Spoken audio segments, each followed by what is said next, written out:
Vamos ler 3 versos, 11, 12 e 13. Enquanto você procura esse texto de Lucas 15, a partir do verso 11, uma irmã esqueceu essa Bíblia neste último final de semana aqui na igreja, a irmã Juliane.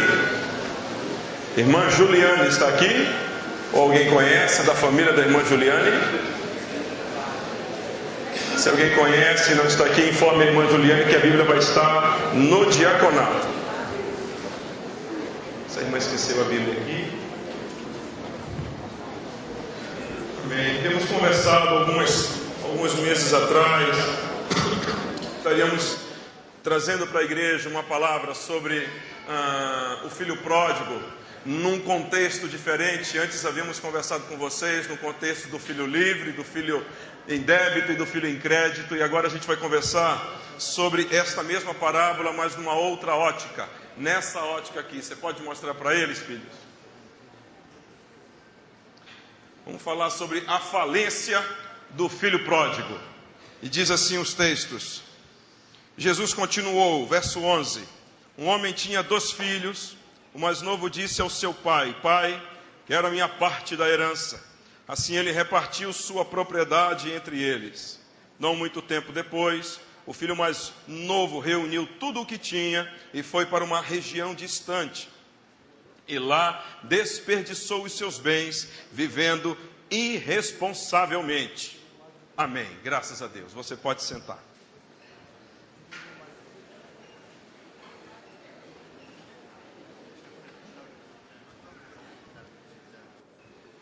Amém, santinhos? Vocês estão vendo esse grupo de irmãos de amarelo? Cadê a minha turma de amarelo? Faz parte da célula. Qual é o nome da célula? Leade. Fica em que bairro, querido? No bairro do Guamá. Muito bem. A célula Leade, ela fica no bairro do Guamá. Quantos irmãos aqui nós temos nesta noite que estão nos visitando, nos dando a honra da sua presença? Eles estão conosco pela primeira, segunda vez, vieram de outras igrejas, outras comunidades. Nossa, nós estamos tão felizes com a presença de vocês. E esse grupo de irmãos da célula Leade tem uma lembrança para entregar a cada um de vocês. Vocês podem ficar em pé, por favor? Todos os irmãos que estão nos visitando, eu pediria que você ficasse em pé para a gente entregar a você uma lembrança da igreja. E a igreja vai adorar ao Senhor com uma salva de palmas pela tua vida.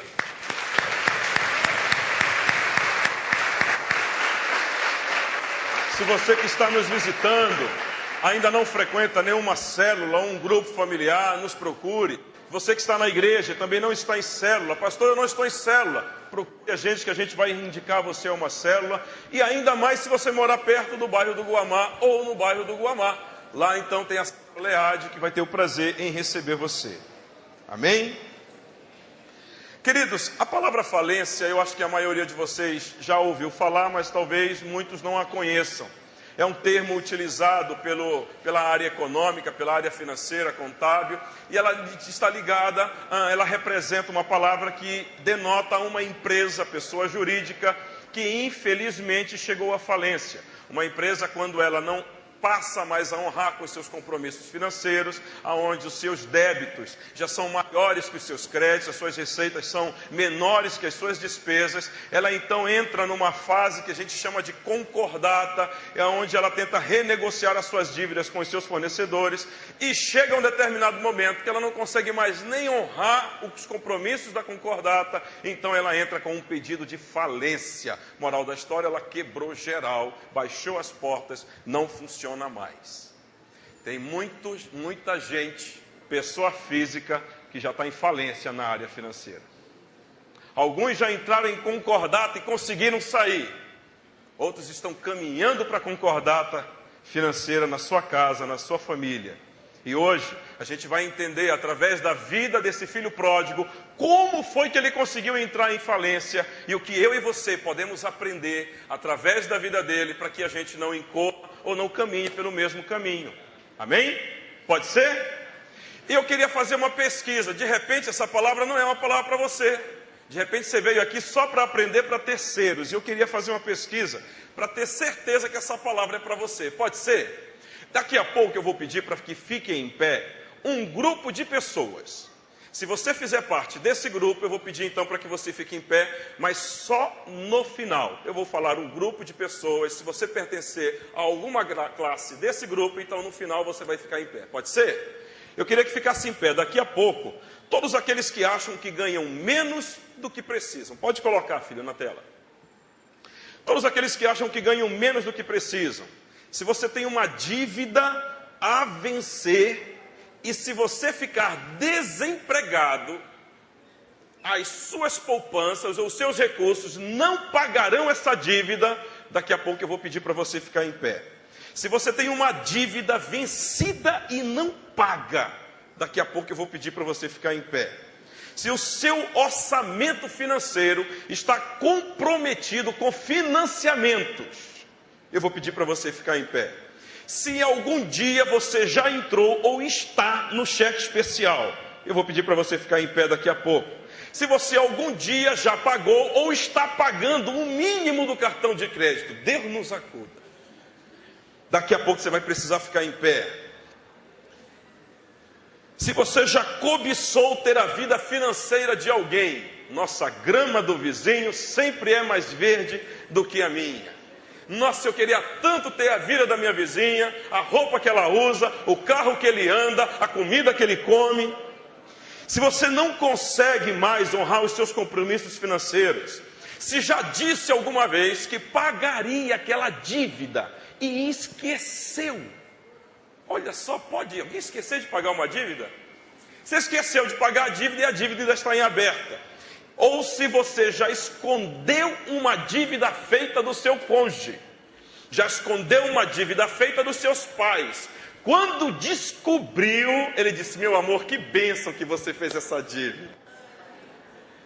Se você fez esse tipo de coisa, você vai precisar ficar em pé daqui a pouco. Se você já se desesperou quando perdeu um emprego ou um negócio, meu Deus, o que vai ser de mim a partir de agora? Estou desempregado, perdi um negócio. Se você tem dificuldade para poupar, você tem uma facilidade para gastar. Nossa, para gastar a gente é craque, não é verdade? Mas para poupar, se você tem dificuldade para poupar, eu vou pedir para você ficar em pé daqui a pouco. Se o assunto finanças tem gerado atrito na tua casa, quando se fala de dinheiro na tua casa, é um Deus nos acuda, é um pega para capar, ninguém se entende nesse assunto. É o filho querendo mais e a esposa querendo mais um pouco, é o marido querendo segurar, é uma desilusão financeira dentro de casa. Se tudo que você pega, tudo que vem nas tuas mãos vira pó. Tem gente que ganha 10 mil reais e não consegue guardar. Tem gente que ganha 20 mil reais e desaparece tudo. Ele faz o plano do que entrou no longo do ano e não conseguiu poupar nada, virou pó, desapareceu, tudo pelo consumismo. Se você perder o seu emprego, a coisa vai pegar. Se você pertence a um desses grupos, eu pediria que nessa hora, seja sincero com você mesmo e com Deus, aí então você pode ficar em pé. Se você não pertence a um desses grupos, você fica sentado. Mas se você pertence a um desses grupos, por favor, fique em pé.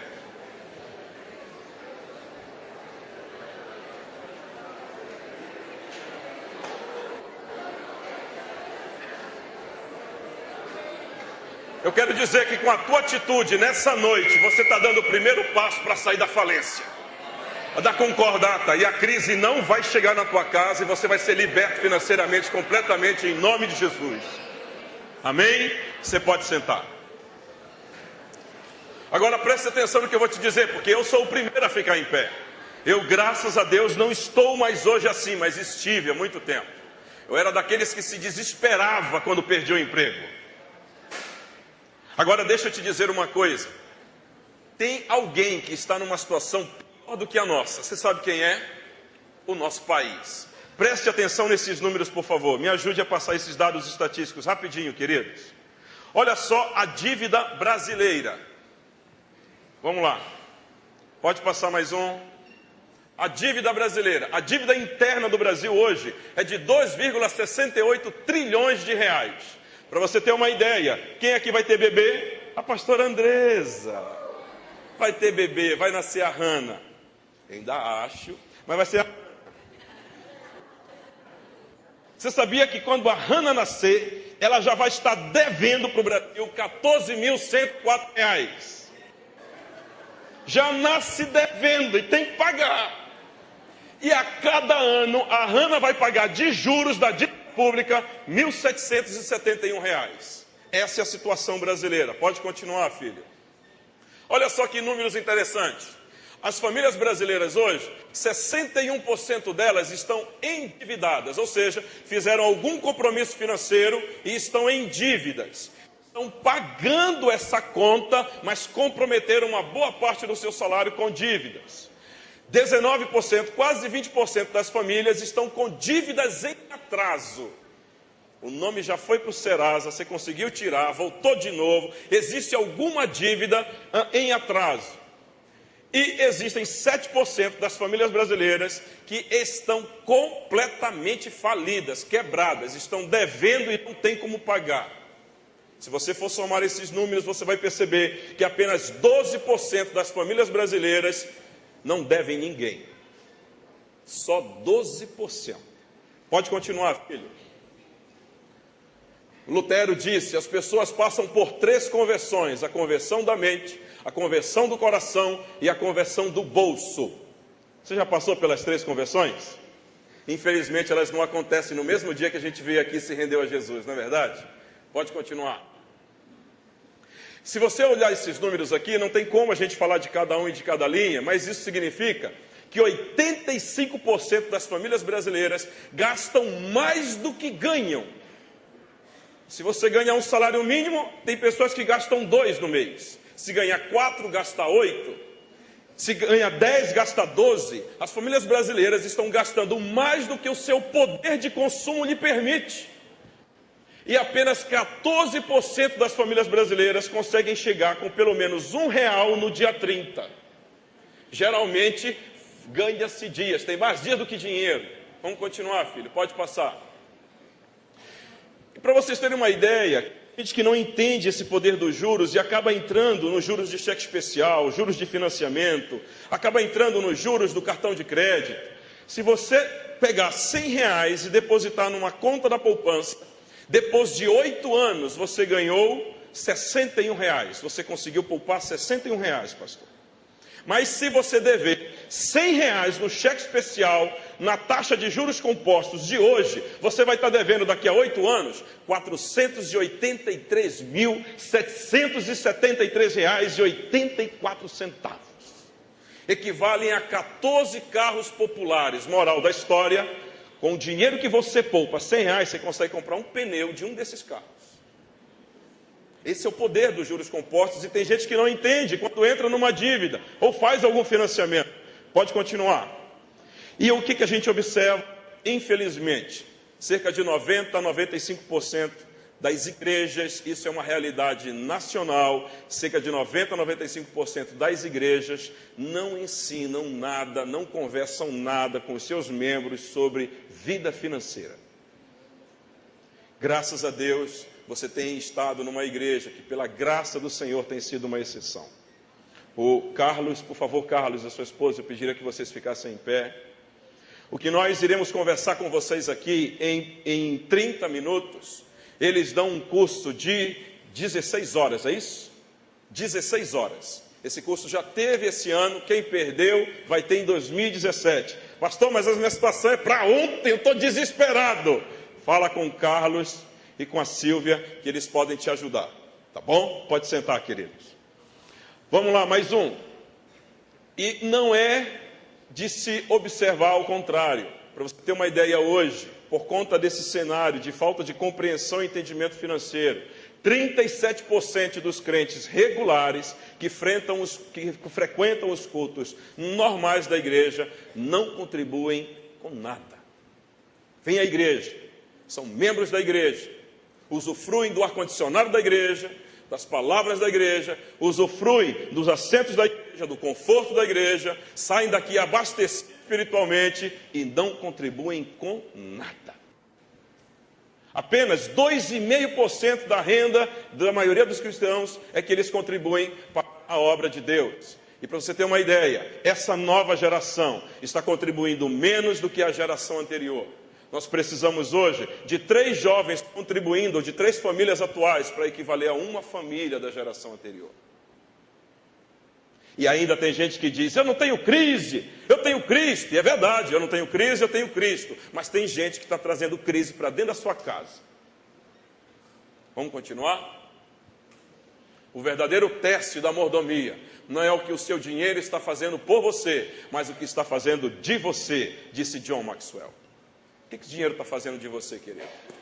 Vamos continuar?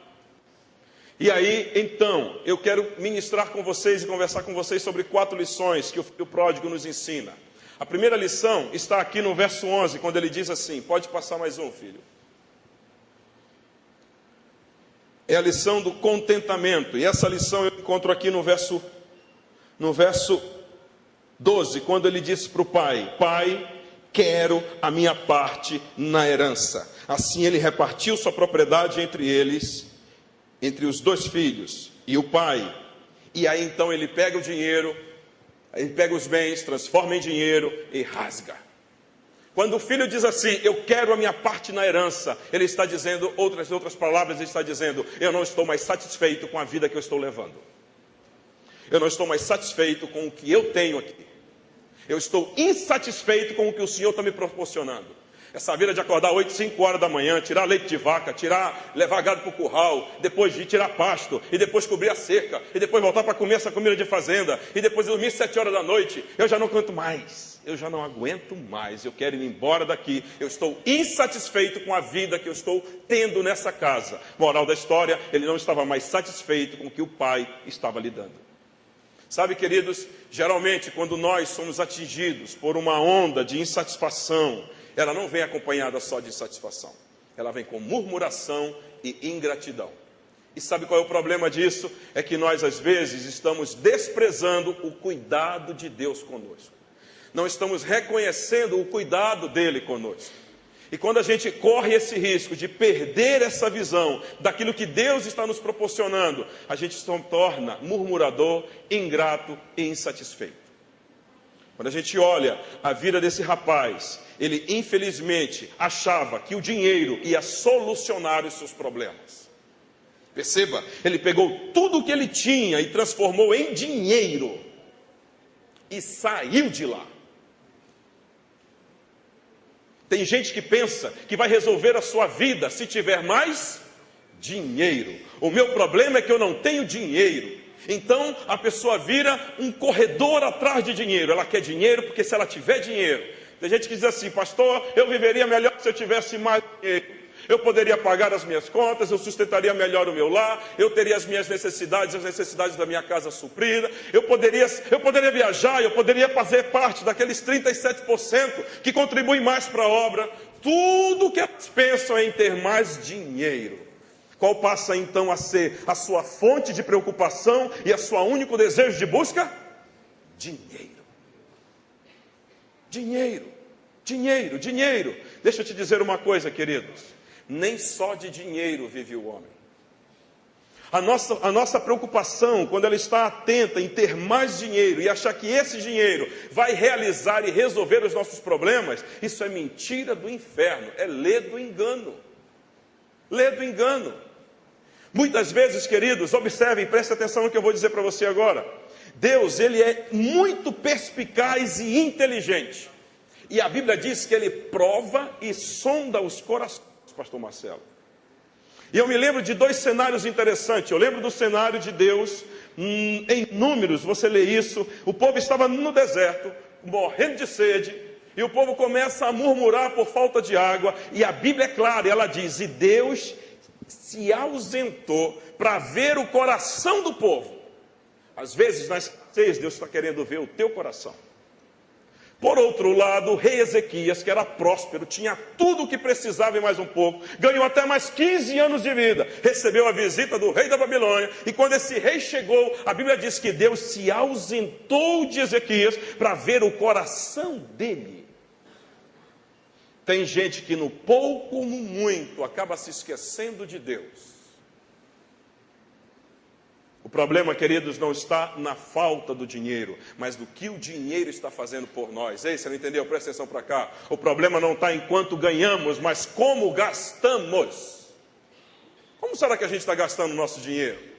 Paulo entendeu isso perfeitamente em Filipenses capítulo 4, verso 11. Se você for ver esse texto, Paulo está dizendo lá: eu sei estar feliz sobre toda e qualquer circunstância. Ele diz lá: eu aprendi a viver contente. Essa expressão, aprendeu a viver, Paulo está denotando a expressão e dizendo em outras palavras: olha, não foi fácil me adaptar a esse meu novo estilo de vida.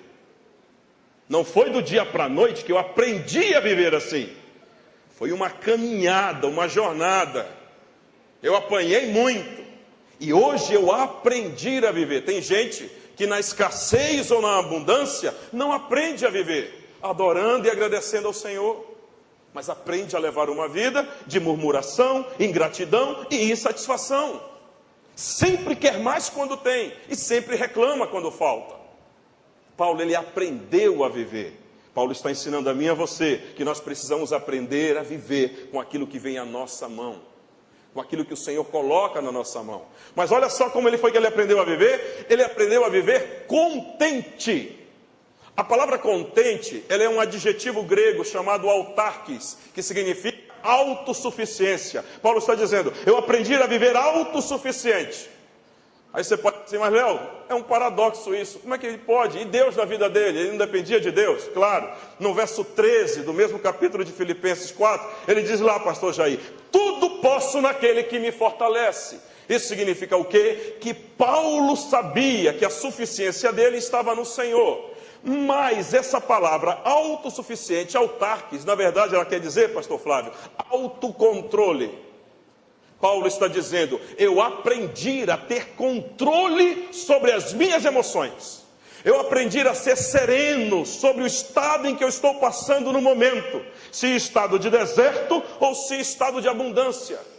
Se estado de escassez ou se estado de palácio. Paulo aprendeu a ser sereno. Ele se contentava com o momento que ele estava passando, porque ele tinha certeza que o Deus dele estava acima de qualquer circunstância. Você não entendeu? Presta atenção para cá. Deus colocou eu e você, sabe aonde? Capítulo 1 e 12 de Efésios declara que Cristo Jesus está assentado ao lado da destra de Deus.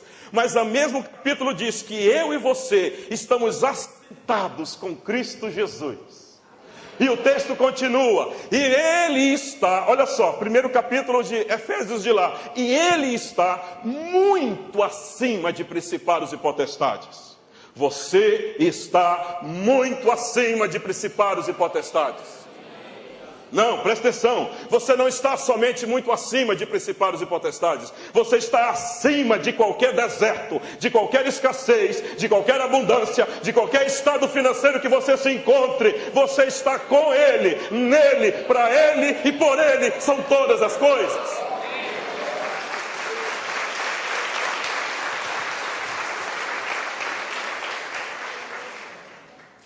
Então você pode passar você pode até passar por deserto, pode passar por escassez ou pode estar em abundância, mas você sabe onde você vai passar? Aqui em cima.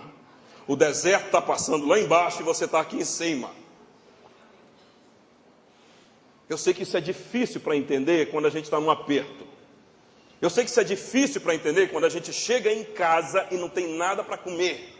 Eu sei que isso é difícil para entender quando a gente está devendo a conta de luz do mês passado e a desse mês está vencendo amanhã. Eu sei que não é fácil entender isso. Agora preste atenção para cá. Quando Jesus disse, através de Paulo, que nós precisamos estar contente, ele não disse para nós estarmos conformados. Existe uma diferença muito grande entre contentamento e conformidade. Ou seja, tem um camarada que está devendo, está com o nome no Serasa, está vivendo do Bolsa Família. Não, graças a Deus, vai vir um Bolsa Família, eu vou resolver meus problemas. Tem gente que está desempregado, a esposa está 3 empregos e o camarada está esperando a porta se abrir da esperança. Querido, deixa eu te dizer uma coisa. Deus não nos chamou para estar conformados.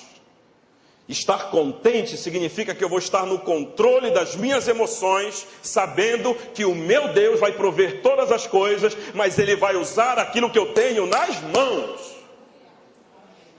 Preste atenção para cá.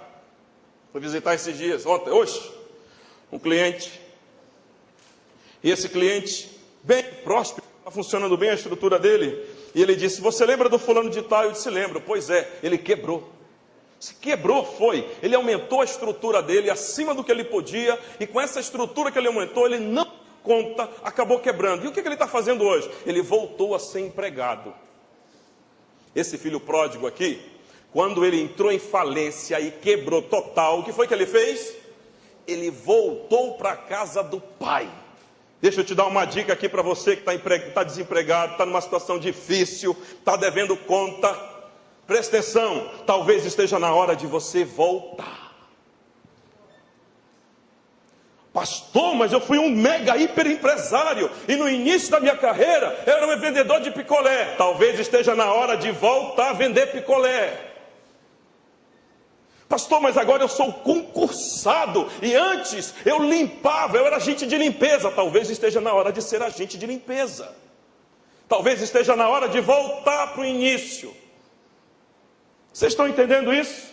Pode faltar emprego, mas não falta trabalho. Se você quiser, eu te dou um trabalho. Tem um quintal lá em casa para capinar, tem um carro para lavar todo domingo, R$25. Pode faltar emprego, mas não falta trabalho. Vocês estão entendendo isso, querido? Então não se conforme com a situação que você está. A Bíblia diz: não vos conformeis. Esse século prega crise, esse século prega desentendimento, prega desemprego, esse século prega tudo que não presta. Mas eu não vou conformar a minha mente nesse padrão. Se eu tiver que voltar para onde Deus me tirou, e eu voltar para lá, para recuperar e restabelecer a minha conduta financeira, eu vou voltar para lá. Pastor, e meu orgulho? Eu com isso, com meu orgulho? O orgulho não paga a minha conta? Orgulho não põe a minha comida na mesa? Tem gente que fica preocupado com o que vai servir para visita.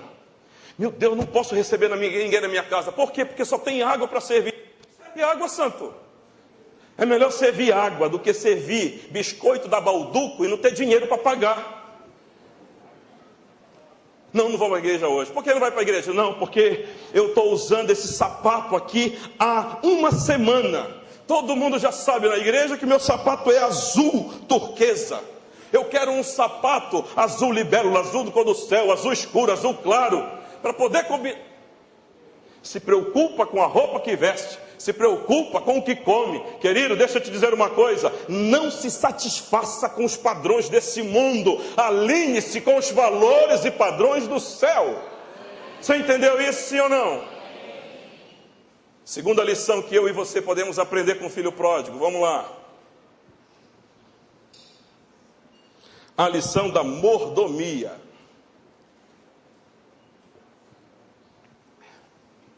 Sabe o que eu acho interessante da lição da mordomia? É que nessa lição, eu e você precisamos entender o que de fato nós somos nessa terra. Esse filho pródigo, quando ele pegou o dinheiro, ele achava que aquilo era dele. E ele podia fazer o que ele quisesse. A Bíblia diz que ele viveu dissolutamente. Está vendo aqui, ó? Olha aqui no verso 13. E lá desperdiçou os seus bens, vivendo dissolutamente. Dissolutamente, em outras palavras, significa irresponsavelmente, desregradamente, sem nenhum tipo de controle. Assim passou a viver esse filho pródigo, sem nenhum controle. Gente, deixa eu te dizer uma coisa: eu e você somos mordomos do Senhor.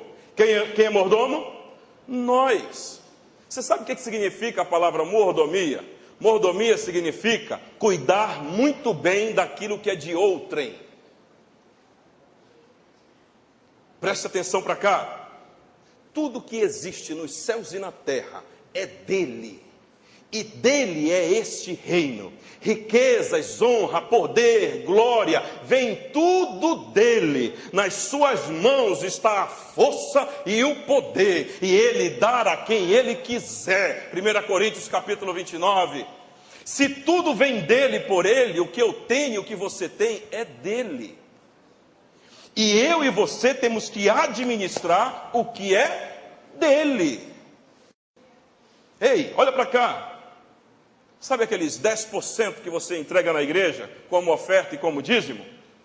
Pois é, não são apenas esses 10% que pertencem a ele. Os 90% pertencem a ele também. E você tem que administrar esses 90% como ele diz para você. Nossa, lá vem, estou dizendo que agora eu tenho que fazer uma oferta de fé e dar o meu salário todo no mês. Não foi isso que eu te disse. Está amarrado em nome de Jesus. O que eu estou te dizendo é que de Deus te deu uma família para cuidar, sim ou não? Deus te deu uma escola para pagar, Deus te deu um sustento para ter, Deus te deu meios de locomoção, Deus te deu condições para ter um plano de saúde. Deus está dizendo que com esses 90% você tem que administrar de maneira correta. Porque esse corpo aí que você tem não é teu, é dele. Tudo que existe nos céus e na terra. Essa alma que você tem, de quem é sua? Não é dele. Esse espírito que você tem é seu? Não é dele. Então nós temos que administrar de maneira correta aquilo que ele nos deu.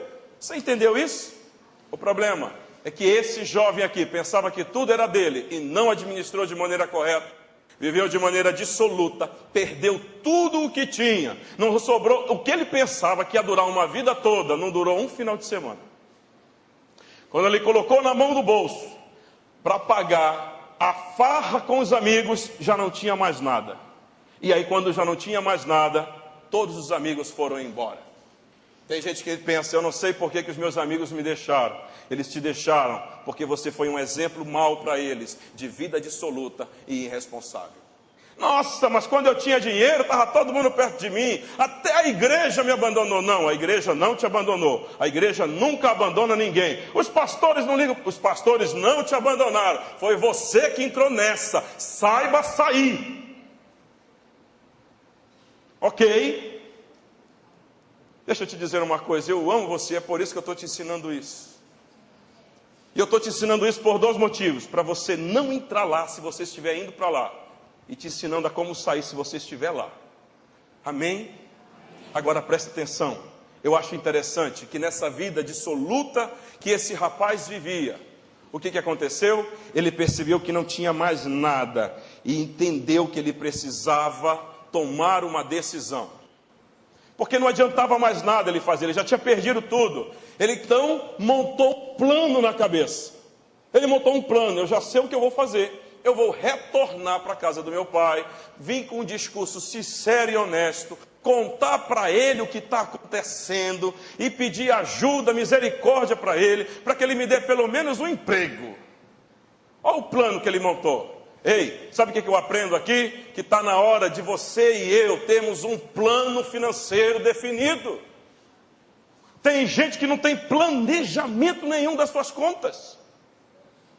Quando foi a última vez que você pegou lá o seu extrato bancário para saber qual era a tua receita e a tua despesa mensal? Que você fez prestação de contas com você mesmo e com a tua família?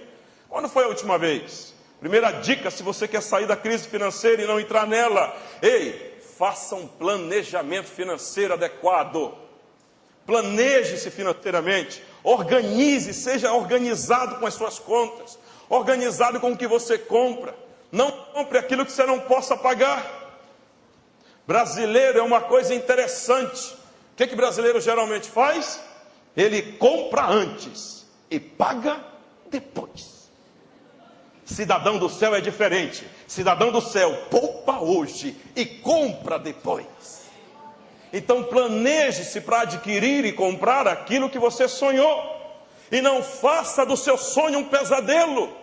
Porque tem muita gente que quer realizar os seus sonhos, mas depois que realiza, paga um preço caro demais. Quantas vezes eu já vi pessoas, e eu mesmo fazia isso mesmo, vou tirar a máscara, vai dar 9 horas mesmo. Quantas vezes eu ficava, meu Deus do céu, eu tenho que comprar esse carro, eu tenho que comprar esse bem. E não pensava direito no que tinha que fazer. Tem gente que está olhando para a sua televisão, a TV ainda é preto e branco, daquele botão que ainda faz toque, toque, toque. E diz, amor, a gente precisa trocar a TV, tem que trocar a TV, bora trocar a TV. Aí você vai na City lá, está lá, TV tela plana, 29 polegadas, 10 de R$ 99. Ô Senhor, é agora! Aí você se segura um pouco, conversa com a esposa, eu vou comprar, eu compro, não compro, é aquela ansiedade, dá para pagar, não dá para pagar, o dinheiro está apertado, mas tem que trocar a TV, a gente dá a TV de entrada, X, a gente não pega nem R$ 5 nela, o que a gente faz? Aí de repente, você recebe um e-mail lá, americanas.com, oferta imperdível da semana, TV LCD, 49 polegadas, 10 de R$ 99. O quê? É de ter sinal. Aquela de 29 era 10 de 99, essa de 49 é 10 de 99, é agora que eu tenho que comprar. Nem conversa com a esposa e já passa o cartão Mastercard. Quando não tem cartão, o que chega? Chegam só os boletos. Camarada não tem o que comer, mas tem internet na casa. Está devendo duas pessoas, Deus e o mundo, mas não sai do Wi-Fi. Acorda de manhã, Wi-Fi. À tarde, depois do almoço, o Zap. E as dívidas rolando. E ao invés de procurar emprego, está se coçando, meu Deus, e não Wi-Fi. Não dá, santo. Planeje-se, organize-se. Acaba com esse argumento feio que ninguém mais acredita, nem em Deus, de que não tem emprego. O que está faltando é vergonha na cara para nós. Pode tirar a máscara logo, estou falando. Vocês entenderam isso? Segunda coisa que este menino precisava fazer, e eu e você também. Você quer ser um bom mordomo do Senhor? Aprenda o conselho de José. Você sabe qual foi o conselho de José? Tenha o seu próprio banco. Olha o conselho de José para Faraó. Faraó, tenha o seu próprio banco. Você já sabe a história, não preciso contar aqui que o tempo está passando. Faraó começou a poupar a quinta parte de tudo que ele recebia mensalmente da grande colheita. Certo? 4/5 ele gastava com a comunidade e com o país. Mas 1/5, ou seja, 20% de toda a colheita, ele poupava. Vou te dar uma dica agora para você nunca mais precisar entrar em dívida. Tenha o seu banco. Não compre mais nada financiado, compre de você mesmo. Pastor, não estou entendendo nada, eu já não tenho chamado para ser missionário, que dirá para ser Jorge Setúbal. É o presidente do Banco Itaú. Deixa eu te dizer, é Jorge o nome dele? Olavo, você está por dentro. O que isso significa? Imagina só. Todo mês você consegue poupar R$100. No final do ano você tem quanto? 1.200 mais os juros compostos de uma poupança ou uma outra aplicação. Mas vamos colocar só sobre o valor principal, 1.200. Em 5 anos você poupou quanto? 1.200 vezes 5 dá R$6.000. É isso mesmo, doutor Heitor? R$6.000 fora os juros compostos. Aí então você quer comprar aquela TV que apareceu de 10 de 99, Mário. O que você faz? Vai pegar financiado do teu cartão? Não, mas eu gosto do cartão porque eu tenho milhas.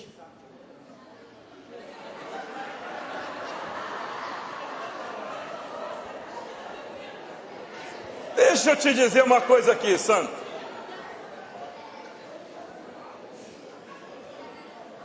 Olha só, presta atenção para cá.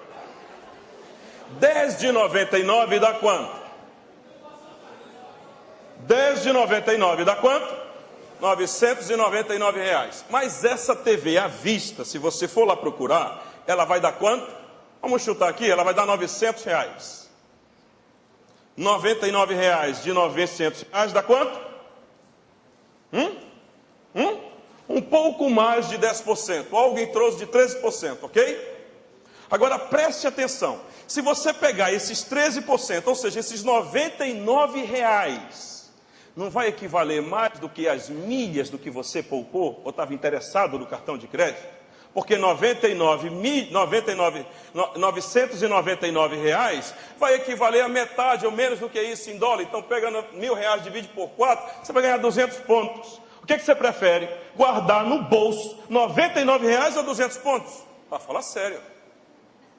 Agora preste atenção. Pastor, mas como é que eu vou fazer para colocar esse dinheiro? Vamos lá para o banco. Você tem o teu banco e você está poupando todo mês R$100.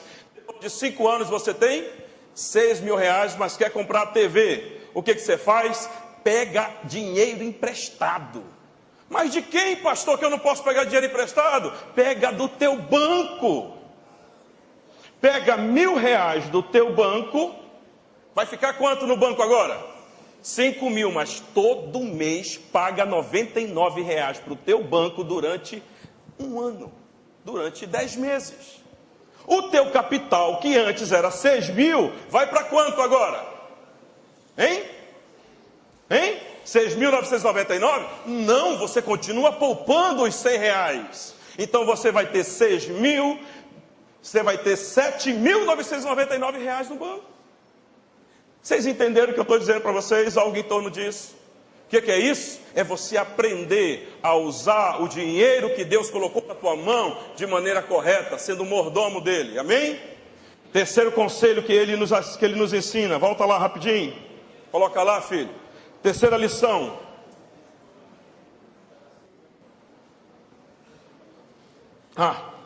Esse verso eu preciso ler com vocês antes de ir para a terceira lição. Vamos ler comigo, igreja? Vamos lá, 1, 2, 3. O rico domina sobre os pobres. O que toma emprestado se torna servo do que empresta. O rico domina sobre os pobres. E o que toma emprestado se torna servo do que empresta. Se o Banco Bradesco, Itaú, qualquer outro emprestou dinheiro para você, você é escravo dele. Se alguma financeira pegou dinheiro, você é escravo dela. Não sou eu que estou dizendo, é a palavra. Pastor, mas eu não posso pedir dinheiro emprestado para o banco? Pode, de maneira inteligente. Como é que se pede dinheiro emprestado de maneira inteligente? Sabendo que o teu banco pode pagar. Aí talvez você esteja usando o dinheiro do outro, que é do banco, mas você tem recurso para pagar. Não, pastor, mas eu vivo pela fé.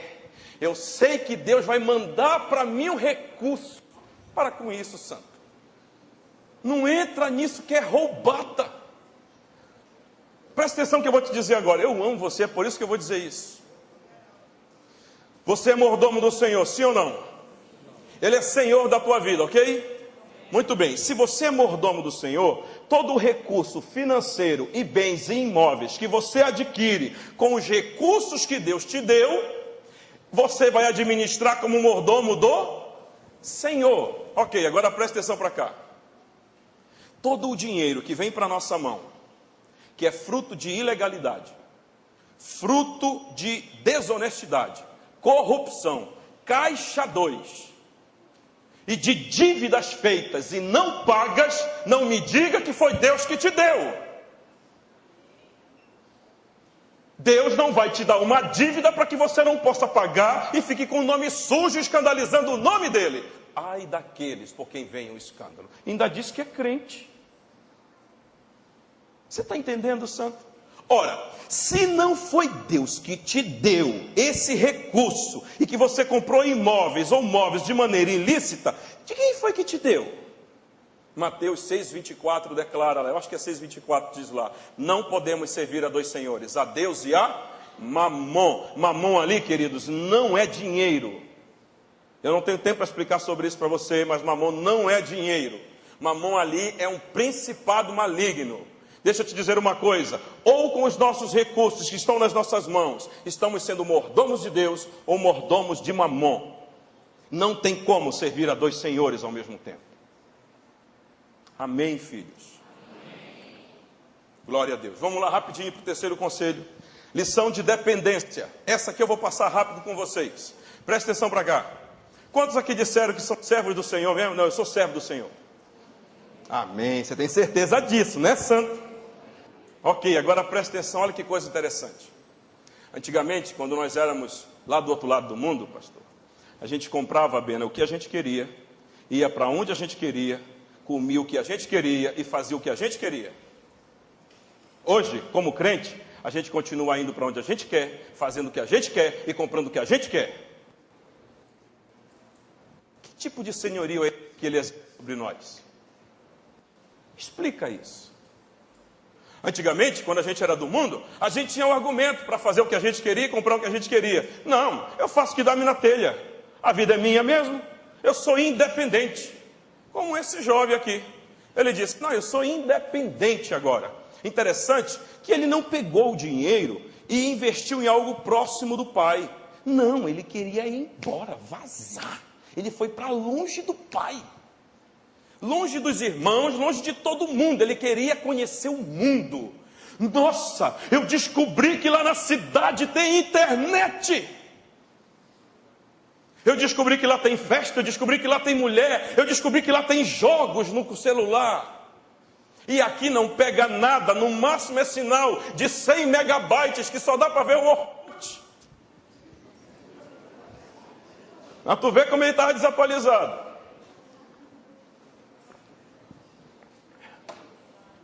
O que aconteceu, filhos? Ele queria ser independente, fazer o que ele queria, o que desse na telha dele. Tem gente que está assim.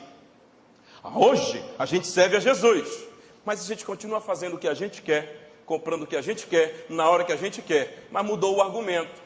Sabe qual é o argumento agora? Deus quer o melhor para mim, aleluia. Ainda diz o aleluia ainda. Deus, só estou vendo lá tu te metendo em dívida, vai lá, eu quero ver onde isso vai dar. Podemos não. Temos que entender que somos dependentes dele em tudo. Aprender a ser dependente de Deus. Uma pessoa que depende do Senhor, ele manifesta algumas características. Ele mostra que ele é paciente. Ele espera ter o recurso para poder comprar. Ele mostra que ele é disciplinado. Deu vontade de adquirir algo, mas não pode, ele se segura. Disciplinado. Quarta e última lição que esse rapaz nos dá. Pode abrir lá, queridos. Vai lá. A lição do ajutare. E aí, com essa eu encerro hoje para orar com você. Ajutare é uma palavra em latim que significa ajuda. Esse jovem, depois de estar quebrado, você sabe o que ele fez? Ele voltou para a casa do pai? Não. Ele não voltou para a casa do pai. Ele foi procurar emprego, porque ele tinha uma coisa que valia mais do que outras para ele. Sabe o que era? Orgulho. Orgulho. Estava quebradinho da Silva. Mas ao invés de voltar para a casa do pai logo, não.